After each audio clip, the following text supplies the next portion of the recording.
Hybrid's whimsical nature serves as effective counter-programming to today's hardened military shooters, with its flickering pace, fantastical weaponry, and radical anti-gravity concept. But in spite of being different, the first game targeted at a hardcore console audience by developer Fifth Cell soars with a creative ingenuity, bringing a clever twist on the familiar and a wondrously realized space-age shooter. I know you're looking for action, so let's get through this quick. Hybrid takes you to the front lines of a resource war between two opposing factions, the Variants and the Paladins. In the cross-continental race for excavating dark matter, combat manifests as heated engagements across 10 maps and 6 different match types, utilizing traditional rule sets like Team Deathmatch and less conventional setups like the score-hoarding Overlord mode. With a modest team size of 3 players per side, it's easy to discount the game's potential at a glance. Play through the game's introductory tutorial, though, and it becomes apparent that Hybrid is a much more complicated specimen to scrutinize. Where did they come from? How did they find us? The central hook rests on cover-based, third-person shooting with an unconventional mode of travel. Rather than sprinting through the terrestrial pathways of a map, players are instead bound by aerial waypoints laid from obstacle to obstacle. Initially, it seems as if you have little choice in the exactitude of your movement, which often leads to comical, if not frustrating, flights of folly.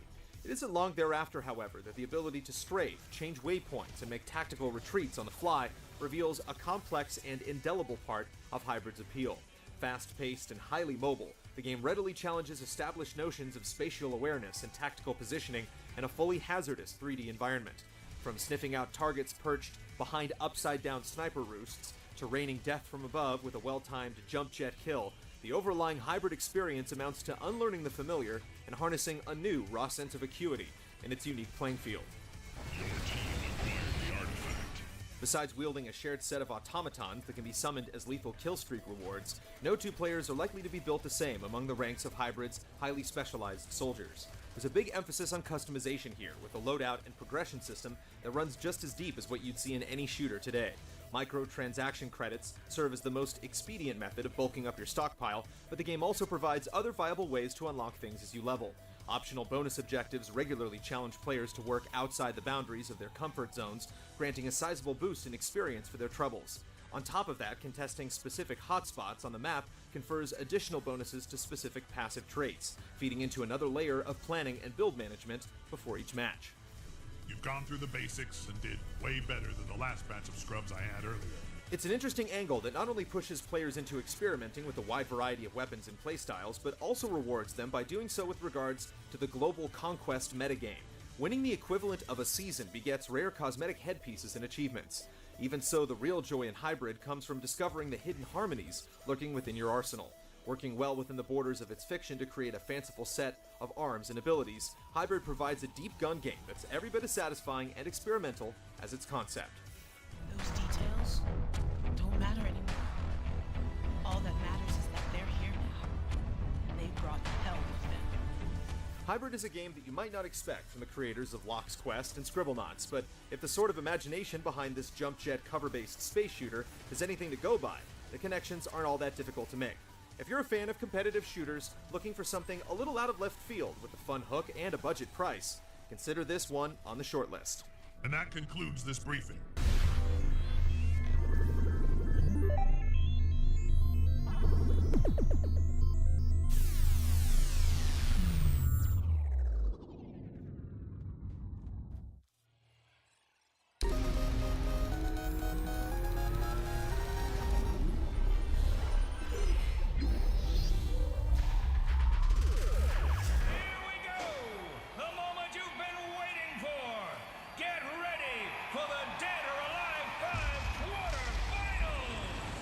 After an extended sabbatical, presumably at a volleyball beach resort, the femme fatales of fighting return seeking to win a different fight in the ring.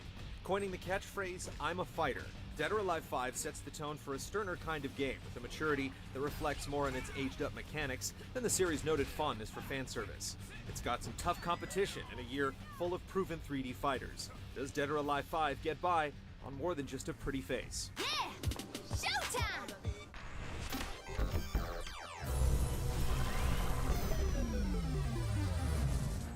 Oh, we have arrived! Dead or Alive 5's Back to Basics tagline goes a good deal further than you'd expect. There isn't much in the way of experimental training options, customization features, or side games here, only a stripped-down set of modes that sticks real close to the fighting game boilerplate. Arcade, time attack, and survival offer the time-tested triumvirate of basic fight modes, while training, useful as it is for experienced players, is less so for those seeking instruction without any helpful hints or combo trials to get the ball rolling. I'm holding the 5th Dead or Alive tournament, just as my father would have done. Dead or Alive? Not interested. Instead, the game seemingly rolls everything up into its ponderous story mode, a massive 70-fight epic, combining face-offs amongst the game's cast of 24 with basic information on the series' fighting engine. Bonus objectives, such as landing a certain number of counter holds or combo hits, show some effort in applying the game's concepts in a practical way, but the mode's bloated nature makes it counterintuitive for anyone looking to use it as a primer for the series. When even the most basic system elements come after having to suffer through a few hours of ninja hijinks, you can tell that there's a bit of a pacing problem. If you were somehow in it for the story, it goes without saying that there isn't a whole lot to expect here too. Sucker! It's good to know, though, that the game has its priorities straight. When it comes to playing online, Dead or Alive 5 comparably matches up to its brethren with a full suite of features. The netcode performs well under stress, joining ranked or unranked matches is snappy, and options surrounding lobby play are sufficient for a smooth experience. You can even log players you've met online in a local registry called the Fighter List, allowing you to keep tabs on them without cluttering your friends list. The throwdown feature, while not entirely original, is a great addition too, allowing players constant access to online challengers, even in single-player settings like training mode. It's more than enough for a sustainable experience, though take note that you'll need an online pass to partake in the festivities. My fists are on fire! Dead or Alive 5's remaining points of interest are arguably less impressive in comparison. Tag matches make their return, though feel a bit like a throwaway compared to the more ambitious examples out there. You can watch replays or AI opponents duke it out in spectator mode, and even snap a few perverted photos for bookkeeping if you feel like it. Needless to say, the backbone forming Dead or Alive 5's flimsy feature set could use a few extra vertebra, but when it comes to the actual fighting, it certainly does harken back to those poignant 3 words in a pretty substantial way.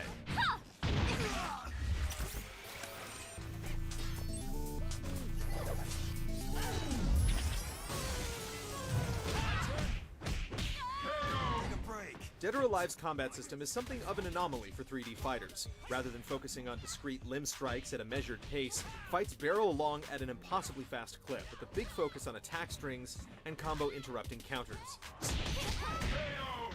Dead or Alive 5 in particular features one of the series' most substantial rosters to date, with a full list of familiar faces, as well as some notable newcomers. Mila is an American MMA fighter with a particular interest in upright strikes and grounding tackles, while the bald-headed Rig brings the long-missing Taekwondo to the series' diverse palette of martial arts styles. Oddly enough, the game also features the cameo appearance of several Virtua Fighter characters like Akira and Sarah, who happen to slip in pretty seamlessly. The foundation to it all falls in the series' so-called triangle system. Strikes beat throws, throws stuff holds, and holds disrupt strikes headed your way. It gets deeper still with the game's 4-point holds, which requires you to make an educated guess as to which height you mean to guard against. Making the right call results in a fortuitous counter hold, bringing your opponent's assault to a complete halt and resetting the situation in your favor. The very nature of holds, which can be executed even when being assaulted by a combo, has been a tricky mechanic to balance. More often than not, matches can boil down to a repeated volley of counters. To address this, Dead or Alive 5 implements 2 new systems in an effort to make things a bit more decisive. After landing a certain number of stuns in a combo, critical bursts send the opponent into a paralyzed state in which they're unable to act any further. It's the perfect setup for the new Power Blow, which combines a comeback mechanic with a devastating attack that allows you to knock foes in any part of the environment you wish. The resulting animation is more fluff than anything, but choosing well comes with noticeable benefits. An explosive tank, after all, certainly seems like it would inflict more damage than a pile of garbage. The result of Dead or Alive 5's efforts is a high-risk, high-reward fighting game that rewards bold behavior and knowledge with chance opportunities to make a comeback. It's a great reminder of why fans have stuck with the series all this time, though not a particularly revolutionary change of pace compared to other franchises that have taken bolder steps at reinvention. In other words, the game definitely plays it safe, but it also plays in a space that it's comfortable with.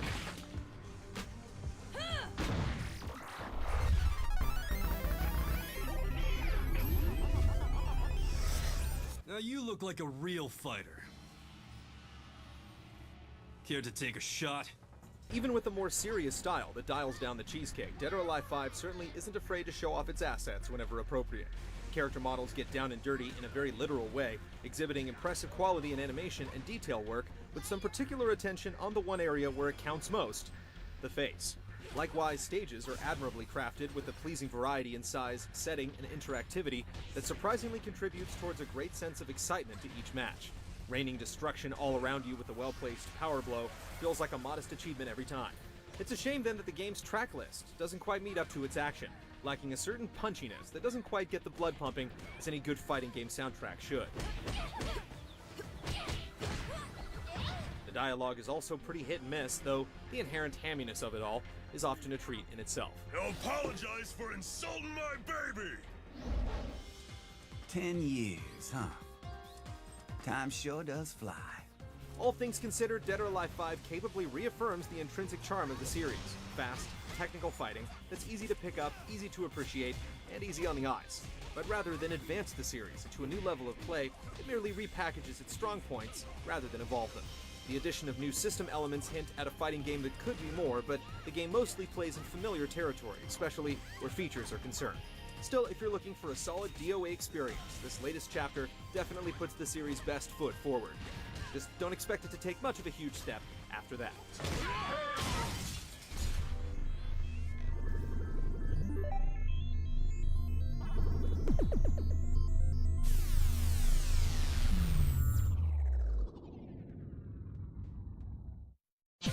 See this and other GT shows and game reviews on the GT Originals iOS app, available now on the App Store. To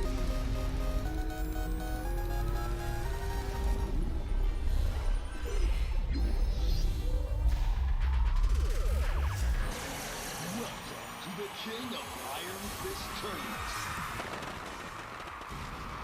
Tagging in after an extended period on the sidelines, the team-based variant of the long-running Tekken series is back for another round. Does this enthusiastic spin-off have the momentum to propel the famed fighting franchise forward?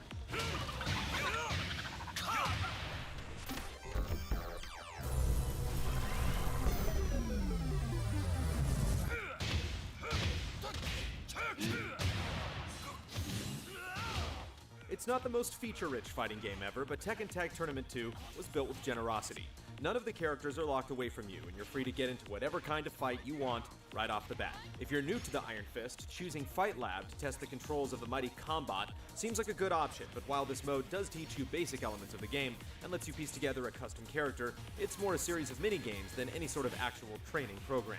As with most fighting games, community message boards will be a much more valuable resource than anything you find in-game.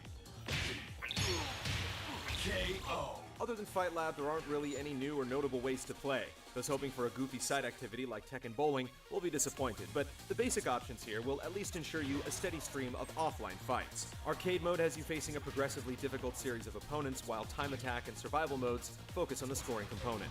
Ghost Battle does a decent job of simulating live competition by setting up an endless queue of customized fighters. When you take the fight online, you can expect fierce competition and smooth, stable matches. You can watch battles play out while you're waiting for your turn, access leaderboards, and download replays. If you're serious about competition, spending your time online will feel easy and worthwhile. More than anything, it's the huge number of fighters that gives Tekken Tag 2 its depth and appeal. The selection is almost intimidatingly vast, squeezing everything it can out of the series' history in terms of existing fighting styles, animations, and personalities. While this tournament is dedicated to tag battling, you have the option to field a single powerful character instead. And by unlocking and purchasing accessories, there's some dress-up fun to be had as well.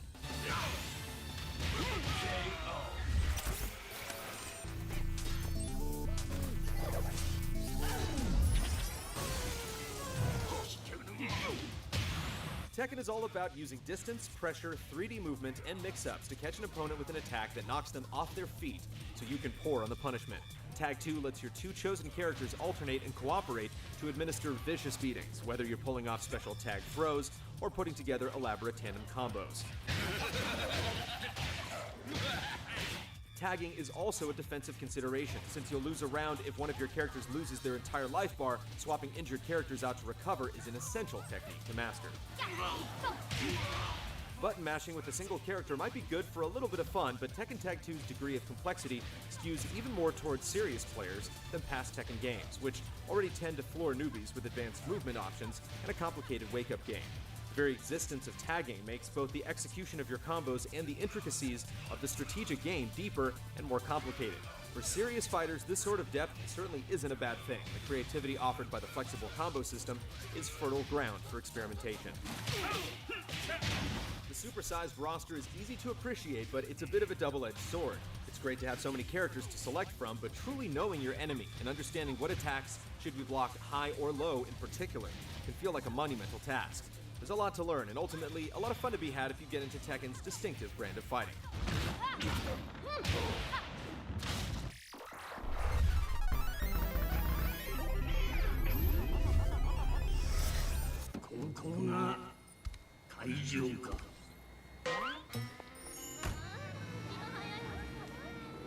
wild characters and suitably insane juggles, Tekken continues to manage its distinctive style.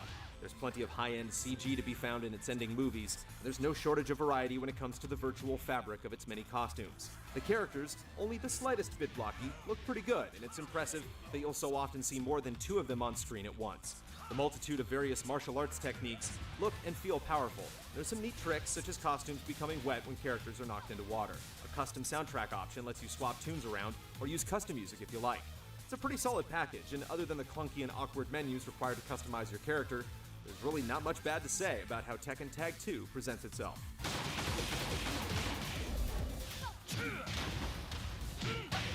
Focusing on what's most important to creating a good fighter, Tekken Tag 2 sets a moderately high bar and confidently clears it.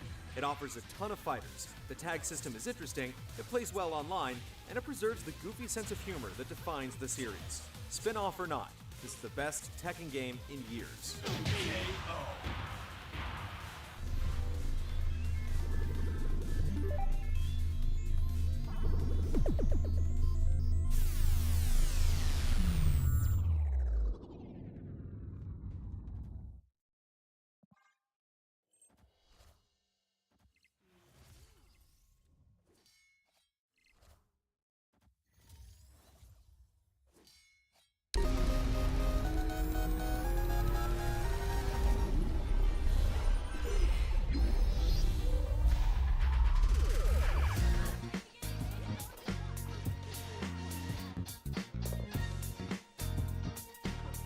A collaborative effort with the creators of the Guilty Gear and Blaze Blue series, Persona 4 Arena presents a fascinating fork in the road for the famous RPG franchise, serving fans accustomed to the stoic clip of turn-based battles, a fast-paced, anime-style fighter featuring characters from the last two games of the series. The Mavericks of the Midnight Channel are venturing forth into their riskiest expedition yet.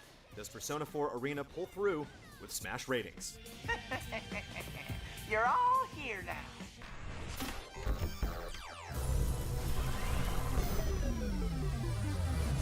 I can feel my excitement for the match rising. Following the footsteps of games such as Dissidia Final Fantasy, Persona 4 Arena marks the latest fighter to draw inspiration from a source with seemingly little to do with the business of fighting. Come on down! But a big part of what makes this game successful is the approach it takes to making its crossover work. Rather than trying to retroactively define what fighting could be within the boundaries of an RPG world, Persona 4 Arena brings a game and combat engine fully informed by the series that spawned it. Featuring mechanical elements lifted from the RPG, like status effects, awakenings, and all-out attacks, Persona 4 Arena steps out as a certifiably unique fighting game of its own, though the complexity of systems can certainly feel familiar for anyone that's ever played an Arc System Works game. The game's lesson mode provides an efficient way of running players through the rigors of combat, pairing instructive text blurbs with interactive practice drills. For additional alone time, players can practice moves against a dummy in training mode or attempt the plethora of combo trials in challenge mode. Reading up on the clever nuances behind the game's mechanics illuminates the level of painstaking detail at play here. The one feature worth pointing out, however, is Persona 4 Arena's story mode, which interestingly enough turns out to be one of the central fixtures of the game.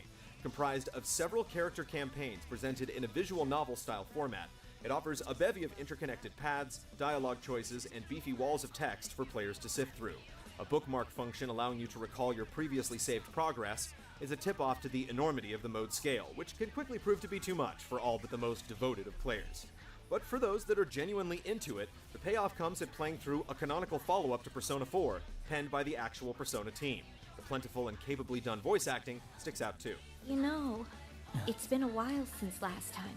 When it's time to crush cards and fire off some evokers, arcade mode provides a far more expedient course, followed by a challenging score attack mode, keyed straight into global leaderboards. Network play, however, stands out as the obvious winner of the lot, which features included replays and 8-player spectator-enabled lobbies. Our overall experience online with the PS3 version has been largely positive thus far, but the netcode for the Xbox 360 version is in bad shape as of press time. The developers have acknowledged the issue and are reportedly working on a patch to remedy the community's complaints. Built from the backbone of the series' key RPG components and distinct paranormal angle, Persona 4 Arena forges a slew of interesting connections to its source that reverberate throughout the game. The various modes are brilliantly put together, and a gallery feature stocked with unlockable art, movies, and music allows players to kick back and admire the fruits of their labors. Alas, not everything in the game is given away for free. Peddling minor cosmetic options via DLC is a bit of a miserly move on Atlus's part, but since they don't impact gameplay in the slightest, it doesn't matter too much in the end. Welcome to the Velvet Room.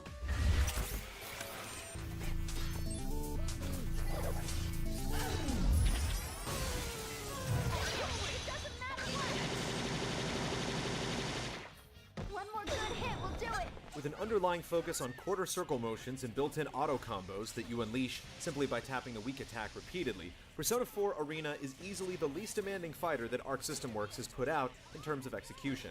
But though the game takes a forward approach in simplifying inputs for newcomers, it remains every bit as complex and competitive as any other game by the creators of Guilty Gear. Please hit. Let this hit. From unblockable, ambiguous, and fuzzy guard setups to loops, launchers, and more, Persona 4 Arena fosters an able venue for high and beginner level play alike. People who may not have the experience of a wizened tournament pro will still be able to find themselves hit confirming into damaging yet unoptimized combos, keeping players of all levels honest in a fairly balanced way.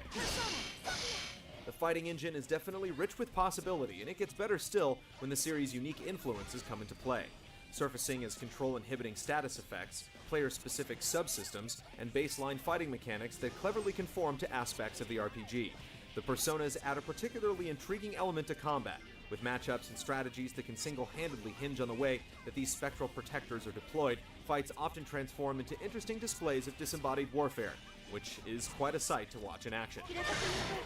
Though it's clear that Arc System Works brings its expertise of arcade fighters to the table, its creative pairing with an unexpected franchise has created a combat system quite unlike anything it's ever done before. Catering to all levels of skill and appealing to its crafty RPG roots, it's definitely a piece of work to admire from all angles. The battle begins tonight!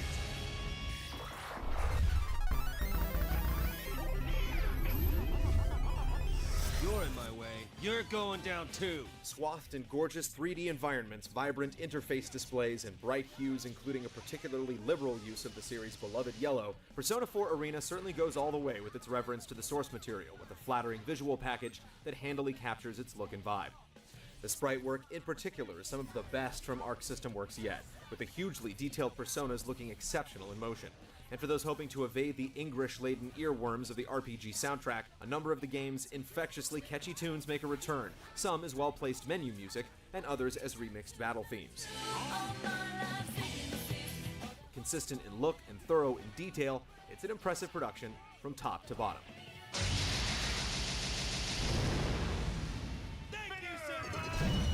This is our grand finale. After a number of spin-offs and side projects, including its very own anime series in Japan, it was only a matter of time until Persona 4 dabbled in something well outside its comfort zone. But unlike so many other licensed fighters before it, Persona 4 Arena does a good deal more. By appropriately mating the strengths and traits of its mixed heritage, Persona 4 Arena flourishes as a fantastically realized fighting game that stands tall even without resting on the laurels of legacy. As such, whether you're into the series or not, Persona 4 Arena is one fighting game definitely worth tuning into.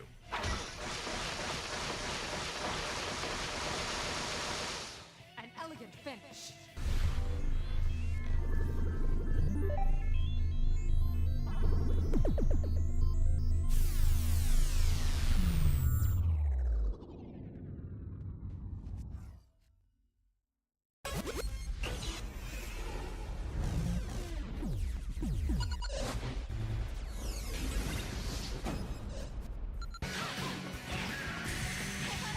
In a merit-based world, it can be tough for royalty to remain relevant, starting with publisher SNK's idea to bring characters from its fighting game worlds into a Street Fighter-style brawl. The King of Fighters series has certainly earned the goodwill of its fans over the years, despite its 12th installment being something of an ineffectual monarch. Does the lucky number 13 build on a flawed foundation and finally deliver a truly regal rumble to rival the glory days of '98?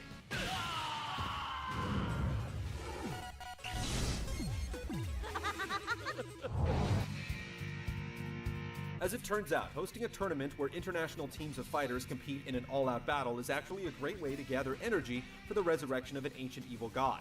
Actually, the conclusion of a story arc that began in 2003, the latest KOF aims to include as many characters as possible with its improbable setup. The cast interacts through copious amounts of dialogue that's a departure from the series in terms of grammatical correctness, but still entertainingly goofy and strangely earnest.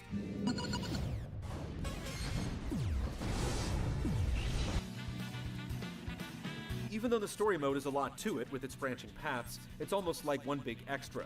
Arcade mode still hits the plot highlights and lets you mix and match your team from a well-rounded cast of more than 30 available fighters, supplying you with a steady stream of scraps to keep you busy. The game offers a tutorial and a practice mode that's on par with most fighting games. It'll teach you the basics, and you'll emerge aware of some of KOF's specialized concepts like short hops and super jumps, although learning their practical applications is more or less up to you. Mission mode gives you the chance to fight through a series of opponents in survival events, attempt a time trial, or take on extremely challenging combo trials. The mode selection provides exactly what you'd expect from a fighting game, and a few nice extras are included as well. You can customize your character's color palettes, unlocking new options the more you use them, which allows for a decent amount of personalization. One-on-one battles are also included in addition to the traditional team elimination format for standard versus play. Online, the game tracks your performance history through a profile and lets you save replays that you can analyze frame by frame, even displaying your exact button inputs. If a ranked match meets the score criteria, it can be uploaded to the server and viewed by anyone. An especially welcome option lets you play arcade or practice mode while you wait for an online opponent to challenge you, which makes up for the lack of lobbies and ability to watch live matches. Unfortunately, actually getting into a stable, decent match can take some effort and patience with a somewhat rocky technical performance out of the gate, so there's no guarantee the game will evolve into what it was meant to be online.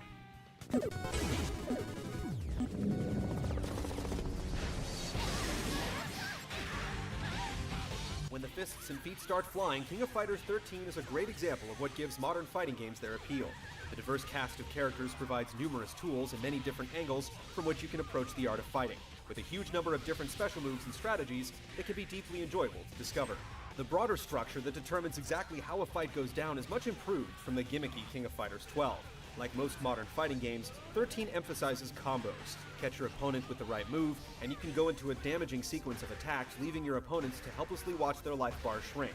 Even grapplers can pour on the punishment. In addition to the basic mechanics, you essentially have two sources of power to boost your game. The power meter lets you pull off enhanced versions of your special moves or damaging desperation moves, and the drive meter lets you cancel one move into another. When you have enough meter to work with, your damaging potential goes through the roof with max cancel combos that pour on the flash in style. The gameplay in King of Fighters 13 has a lot of potential because it's highly specialized, but there's a lot to learn on a basic level. In the face of such a complex framework, button mashing is no recourse. The required inputs to pull off special moves can be complex, and timing is tight. There are 4 different types of jumps in KOF, and an evasive roll attack that can get you into trouble as easily as it can get you out. It can be a rich and rewarding game, but there's a lot to learn here. Newcomers are in for a long road, and many hard knocks before they become proficient.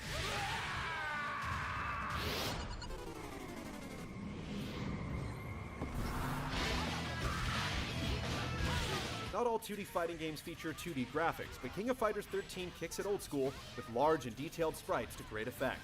The characters are perhaps more visually diverse than any other series, covering a wide range of body types and personal styles.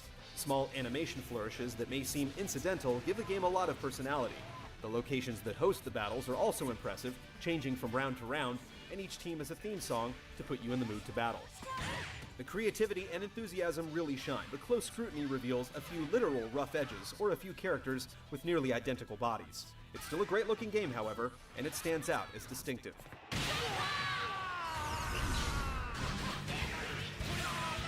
King of Fighters 13 accomplishes the difficult task of redeeming a previously failed attempt at revitalizing the franchise. Everything that makes a great fighting game, from an interesting and balanced cast to well-conceived mechanics and visual flair, are here in abundance. It's got elements that will only appeal to fans, and perhaps 1 or 2 shortcuts taken here or there, but 13 is a vast improvement on its predecessor, and a legitimate return to form for the series. The only possible hitch is online mode, which, while promising, has a few kinks, which could lead to a huge letdown in the future. In the meantime, if you enjoy fighting games on any level, this game is still worth checking out.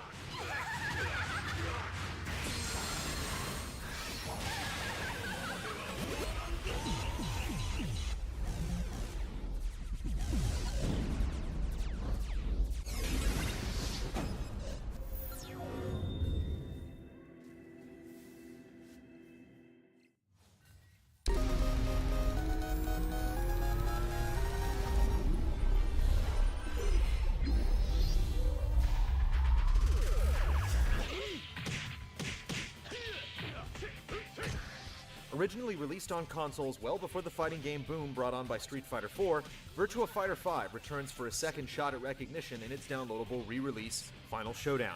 It includes all the content from the latest arcade update, including new characters, balance fixes, and for the first time ever on the PS3, online play.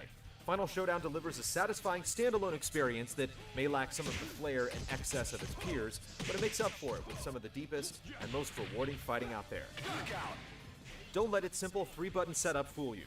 With just a punch, kick, and guard button, Virtua Fighter V crafts an intriguing fighting system that rests on a rhythmic exchange of fast strikes, staggering throws, and nimble 3D movement.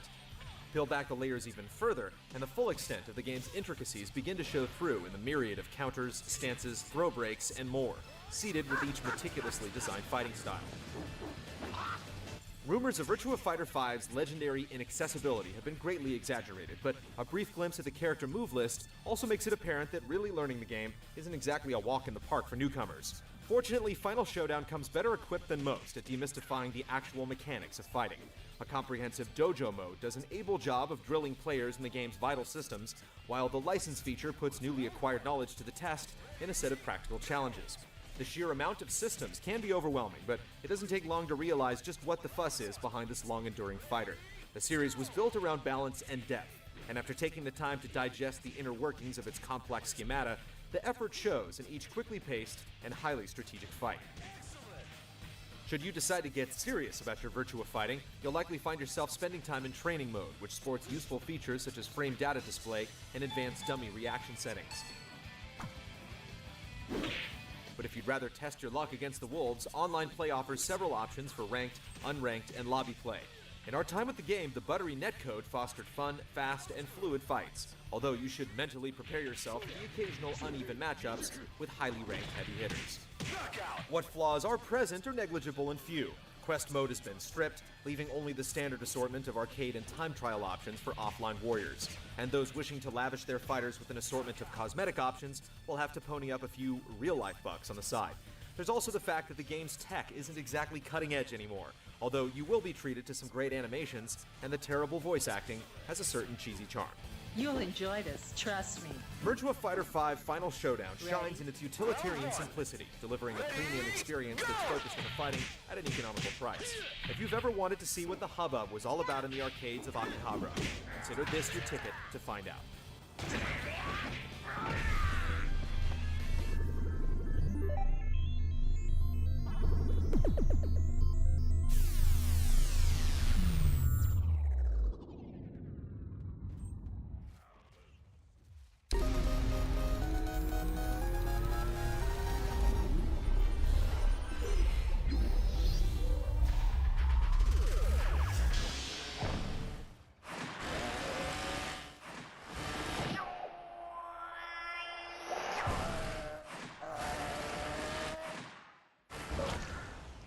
After usurping the throne of hell, a skeletal rabbit named Ash takes some well-deserved R&R the old-fashioned way, luxuriating in a hot tub with a favorite rubber ducky. Tragedy strikes when paparazzi post pics of him canoodling with the duck in the buff.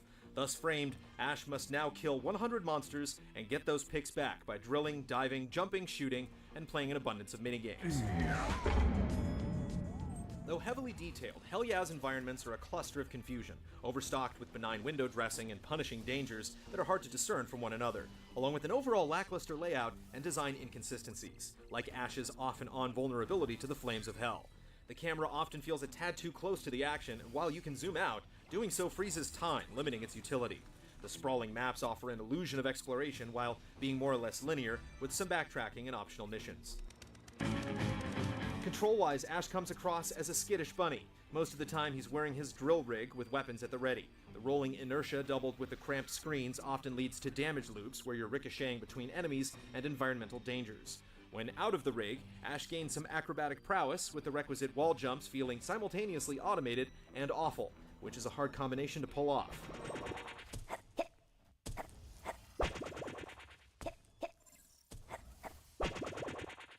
The shining light in Hell are its monsters. Though lovingly drawn, they usually only grace the screen for seconds before being obliterated. Each offers up a unique micro-challenge, from light puzzles to straight-on melee and missiles, with bosses having their own arenas before coughing up the cash, and their services in a metagame where you get more items.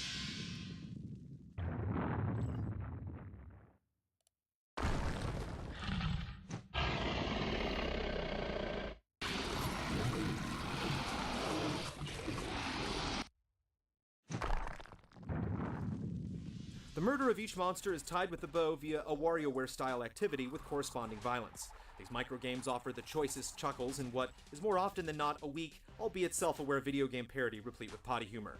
These grisly executions are prone to repetition and offer inconsistent production values compared to the often stunning in-game animation. Heavy metal! While this bunny can be funny, his game is lame, and even its standout segments aren't particularly strong. They just seem that way in comparison to the overall mess. Weak charm and knowing references aside, we can confidently give hell yeah a hell no.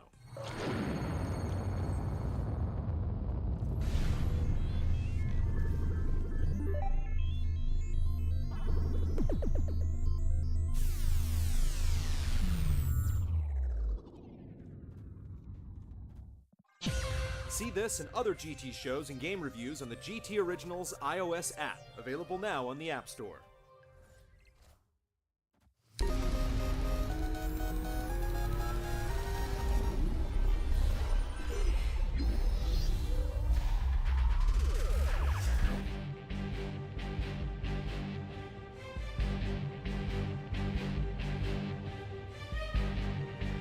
Wading deep into the wetworks as a contract killer isn't the most noble of callings, but when dirty deeds need doing, there's little room for principle. Improvisation and a touch of the supernatural are Dishonored's trumps against seemingly impenetrable targets and impossible scenarios. With an abundance of stealth and steel, does Dishonored deliver? Killing me won't solve anything.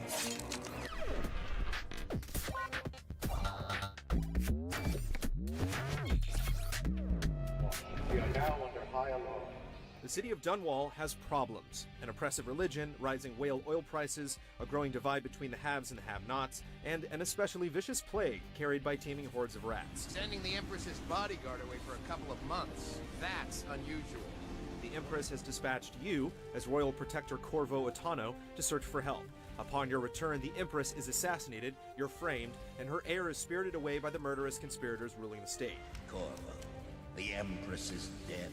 Her daughter Emily is hidden away, and no one will ever know the truth. Yes, unlucky you. Sprung from prison hours before your execution, you join a rebellion to eliminate the usurpers and rescue Princess Emily and place her back upon the throne. Is that what you dreamed of? All those months in Coldridge Prison while waiting for the executioner? The setup has all the elements for a solid story, but never amounts to much more than a threadbare outline plotted with smart scenarios and the occasional conventional plot twist. It's also swimming with cool plot elements that never fully congeal, from the mysterious outsider who bestows you with your powers to the mask you don before each assassination. Books and missives litter the world, filled with exhaustive background information conveyed by the written word. Meanwhile, the audio logs and overheard conversations that more effectively flesh out Dunwall are quite scant by comparison.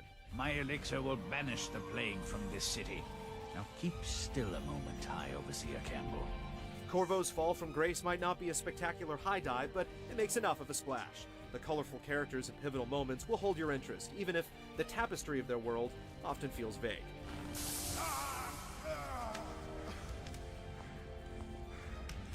That's enough for now. Get out.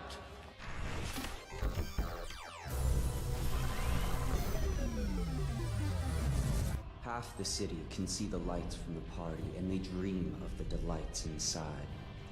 Will you tear it all to pieces? Corvo's redemption plays out over a number of missions throughout the city of Dunwall. Most require you to explicitly end the existence of a key member of the new regime, with some latitude for kidnapping and the occasional escape objective. Rowed ashore and briefed with the latest intel and rumors, it's up to you to devise a path to your prey. Slackjaw might have some ideas on helping you get inside the cat, if he don't kill you. On the most basic level, Corvo's mantra is flight, fight, or out of sight. Corvo's newly minted magical prowess gives him the ability to teleport short distances, making the rooftops, awnings, and piping accessible avenues for skullduggery. Braving the roads and hallways head-on will let you practice your combat skills with guards, while sticking to the shadows and laying low allows for quick kills, gentle asphyxiations, or no contact at all.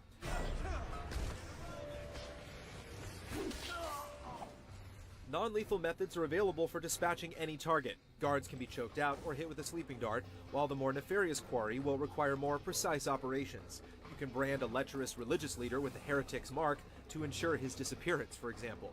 Moral choices and side quests can open up other routes, and even the simple act of eavesdropping can further splinter the possibilities.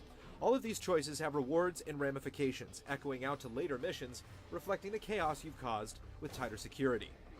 The curfew is now active. Those looking for a fight will certainly find one though, and properly stocked and powered up with magical abilities, it can be easy to trigger an alarm and cut down the cavalry, but you'll be left licking your wounds with dwindling supplies in the aftermath. Finding runes scattered throughout the world unlocks powers, while similarly hidden bone talismans yield small stat bonuses and effects. These are the major prizes. A weird artifact that resembles a beating and talking heart helps light the way to these otherworldly goods via ghostly advice and waypoint markers, encouraging you to explore while at the same time dispensing lore. There is a strong drink made here. I tried it once.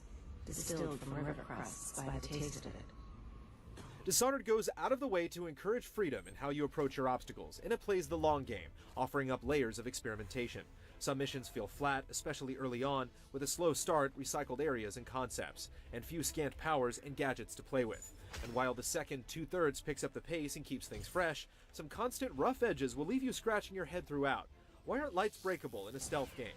Why, with so few enemy types, did a zombie-like enemy make the cut? Why is that guard looking right at me and doing absolutely nothing? The AI can be deadly, but it can be stupid as well. Once you fill out his repertoire, Corvo's palette never feels overwhelming, with a Save Anywhere feature allowing you to test things out before committing to an upgrade.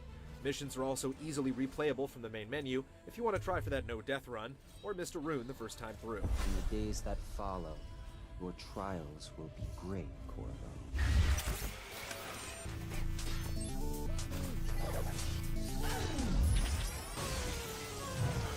What the? Guns, blades, grenades, crossbows, swarming rats, frozen time, gusts of wind, Corvo's war chest is a mighty one. But his sword is always at the ready, and Blink is available from the get-go.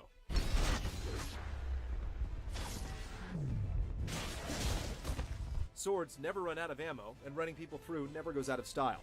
You don't have to be suave to swing, but good timing is required to parry, opening up the chance for an instant and stylish kill. Beyond that, the swordplay is simplistic, and it feels a little clumsy when you're facing multiple foes, which is never a good position to be in. Blink is undoubtedly the star of the arsenal, brightening the often plodding world of stealth with a sense of speed, versatility, and dynamism. It takes almost no time to get used to, with simple, elegant on-screen cues of where you'll end up after a teleport. Guns and bows offer impressive lethality. Grenades and spring razor traps can likewise obliterate, and rewiring kits will let you hack the human-sized mosquito zappers. Rats can be summoned or possessed. The proverbial kid in the candy store is now the bull in the china shop. Just as Blink makes plunging your blade between a hapless fool's ribs feel that much better, it's an incomparable feeling when you synergize your gear with your powers to make something beautiful and most likely bloody occur. Since the ability wheel slows down the action to a crawl, you can always choose the precise tool for the job, playing armchair assassin without losing your hide in the process.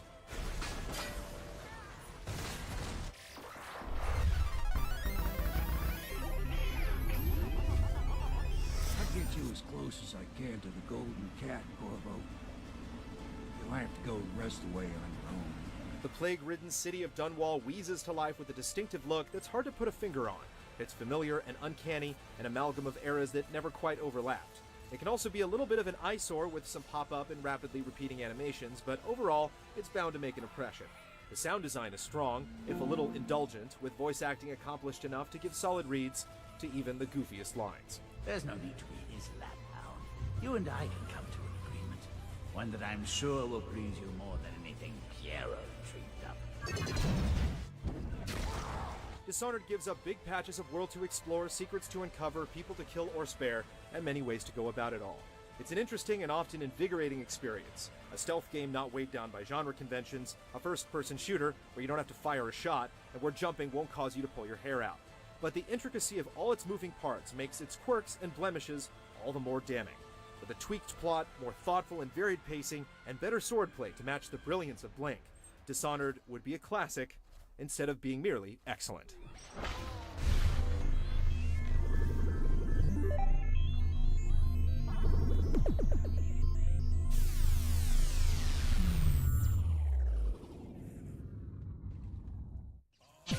See this and other GT shows and game reviews on the GT Originals iOS app, available now on the App Store.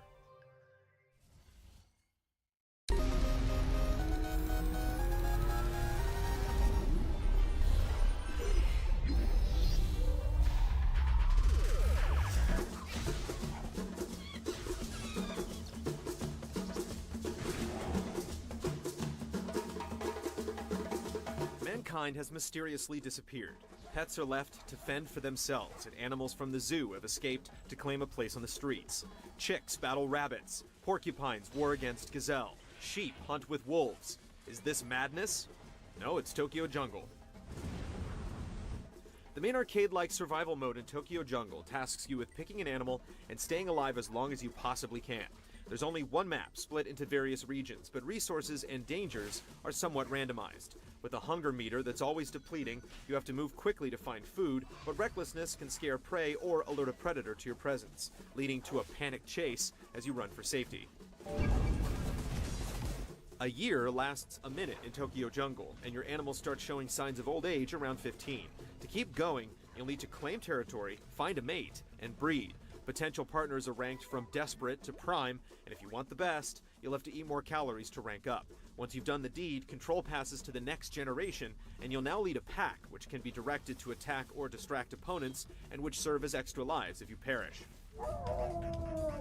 Whether you're a hunter or grazer, combat is necessary to survive.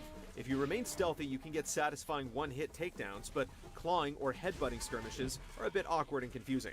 It's a joyful surprise to see a small animal instantly slaughter a wolf or gazelle, but if you try to attack larger beasts like buffalo, you'll soon find you've bitten off more than you can chew. Beyond survival, you'll also be regularly tasked with challenges that include reaching calorie counts, marking territory, or heading to specific locations. Each animal also has challenges to unlock new creatures, and it's here the Tokyo Jungle can become a grind. There are more than 50 animals in all, including various dog breeds, deer, cows, cheetah, chimps, and even dinosaurs. Playing as each animal only unlocks one or two others, and since a run can last over an hour, the game can easily wear out its welcome before you unlock the animals you want. Plus, some creatures can only be unlocked with an additional fee. Consumable items like medicine, bottled water, and bags of pet food stave off hunger and toxicity levels. Plus, you can find all manner of crazy costumes to boost your stats, although we never did find the cat's pajamas. There are also memory sticks, hinting at humanity's demise with clues so cryptic as to border on non-information. However, collecting 3 of the devices unlocks a new chapter in story mode. In these chapters, you'll play as a Pomeranian learning to fend for itself, a lion-hunting pteranodon, and a fawn sneaking by predators in what we can only refer to as Metal Gear Solid. The levels are dragged down by frustrating hyena stealth missions, but the short episodes eventually tie together, leading to a rather strange and far-fetched explanation of what happened to mankind. With PS2-level visuals, Tokyo Jungle won't impress you on a technical level, and the repetitive music can get under your skin. Still, its penchant for the overdramatic, with slow-motion kill shots, blood sprays as you eat, and brutal cutscenes, conveys a cheeky sense of humor. The odd premise of Tokyo Jungle is only augmented by the adrenaline rush of survival and the peculiarity of its systems and rules. It can certainly get repetitive, and unlocking everything is a bear, but its random nature can often have you shouting at the screen in moments of panic and surprise.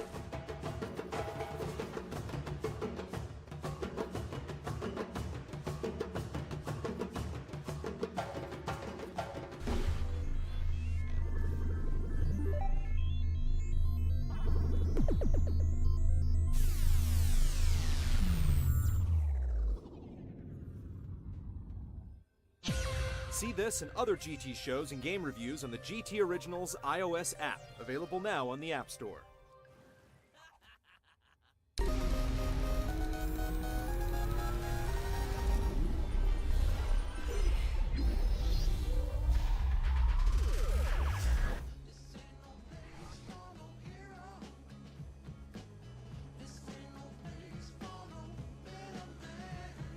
In 2009, Borderlands introduced players to the planet of Pandora, filled with bandits, psychos, rednecks, and vault hunters. While some players were enamored with the frenzied co-op gunplay and loot-driven RPG systems, others could only tolerate a desert full of dog-like skags for so long. Now, Borderlands 2 invites you to see a wider, wilder side of Pandora. Is it badass enough for a return trip? You've helped a foolish old man look far more badass than he deserves.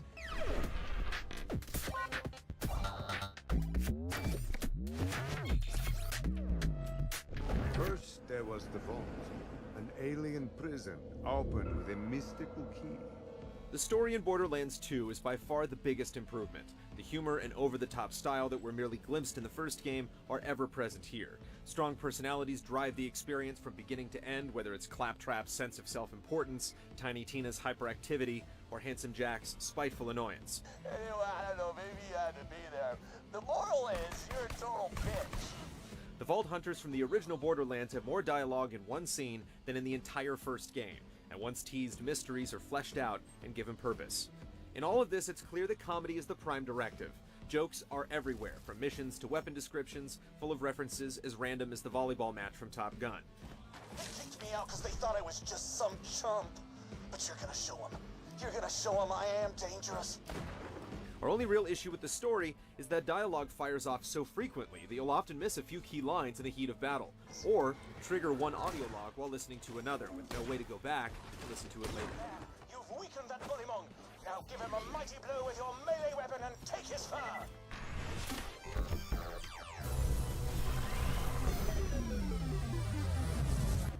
Wait a minute. You're not dead.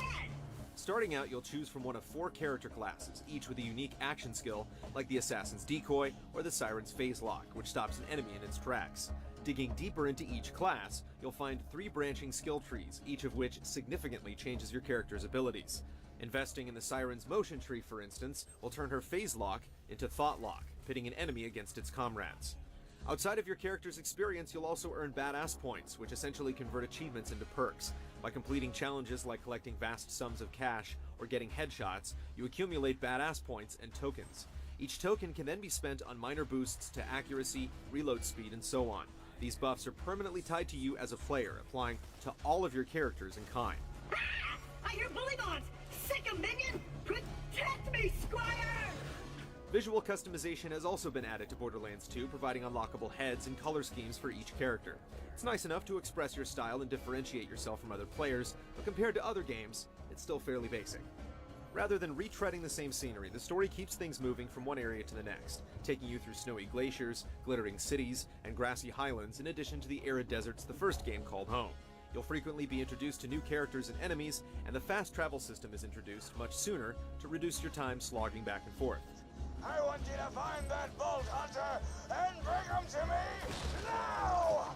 Side quests are essential to getting the most out of Borderlands 2. For one, you'll need the XP if you have any hope of surviving the later story chapters, but they'll also take you to huge new locations that the story never sets foot in, like the eerie caustic caverns. Many of these extra scenarios are just as significant and entertaining as the main plot, revealing backstory and even new characters. And while Borderlands 2 certainly has its share of fetch quests and extermination missions, they're just as driven by quirky character interaction, twisted goals, and unique loot. Go talk to the cult's leader, Incinerator Clayton. While the entire game can be played alone, Borderlands 2 is designed to let you team up with other players, increasing enemy counts and handing out better loot. Your place in the story is always tied to the host, but the system is smartly designed to minimize repetition. If you play with someone who's around the same part as you, your single-player progress will sync up just as if you had done it by yourself. However, if you happen to play with a group that's a few chapters ahead, your single-player story won't change, but once you catch up, you'll have the option to skip the missions you completed in co-op. Since it is an RPG, your co-op experience will be best if you stick to groups within 5 levels of your character. Go too far outside of that, and you'll either be one-shotting enemies or stuck in an aggravating cycle of death and revival. However, you'll always know what you're getting into, as the matchmaking clearly specifies whether or not a host is a good fit. While Borderlands 2 lasts about the same 35 to 40 hours as the first game, that time is much more focused and varied. With 12 different character trees to explore, there's plenty of reason to replay with a different build, or you can continue improving your original character by taking on the true Vault Hunter mode that unlocks after completing the game. I'm just gonna take a nap. Wake me up when I'm not on Pandora anymore.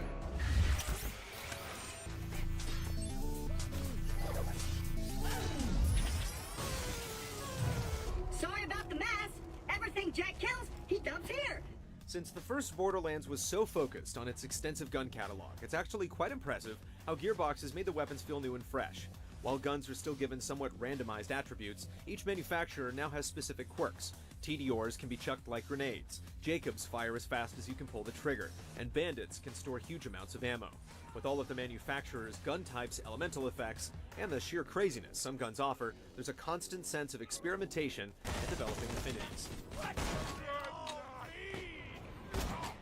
Just as exciting is that this playfulness and experimentation has also expanded to other parts of your arsenal. You can equip shields that give you an extra burst of damage with amp shots, or that light melee attackers on fire. I am already dead! Likewise, you can equip grenades that home in and shock enemies, or that split into multiple projectiles, dissolving into your foes and sending health back to you. Enemy variety has also been vastly improved from the first game, with all manner of robots, men, and monsters. New creatures and variants will often surprise you. There are torturers with midgets strapped to huge shields, and Goliaths that can be sent into a rage against their allies and level up with kills, potentially transforming into an ultimate badass version that you'll struggle to take down. In addition to finding and targeting crit spots, there are various weaknesses to take advantage of. You can melt a robot with corrosive damage, for instance, or knock off its legs.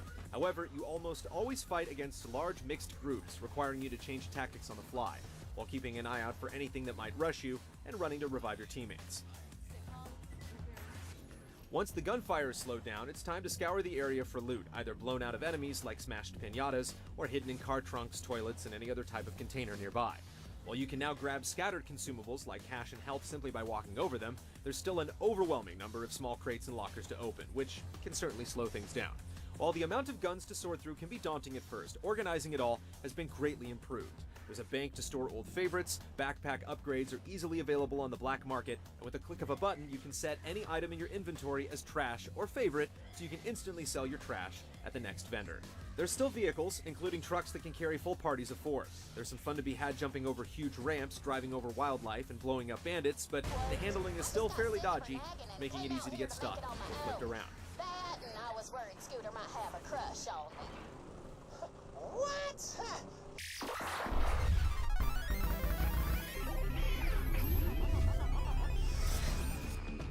It's cute that y'all think you're the heroes of this little adventure, but you're not. There's no denying the demented sense of style that spawns super strong midget robots or eccentric characters like Ellie and Sir Hammerwall. The world is more distinctive and colorful, and many areas give a sense of history, telling a story of what happened there before. That should do it!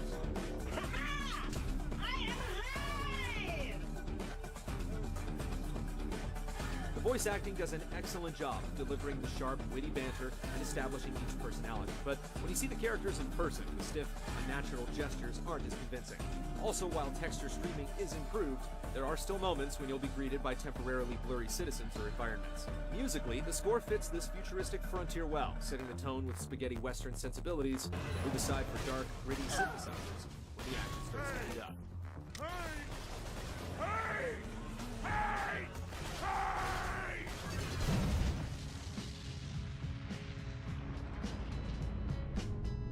Everything that was great about the original Borderlands has been amplified and improved to make Borderlands 2 more focused, more satisfying, and utterly hilarious.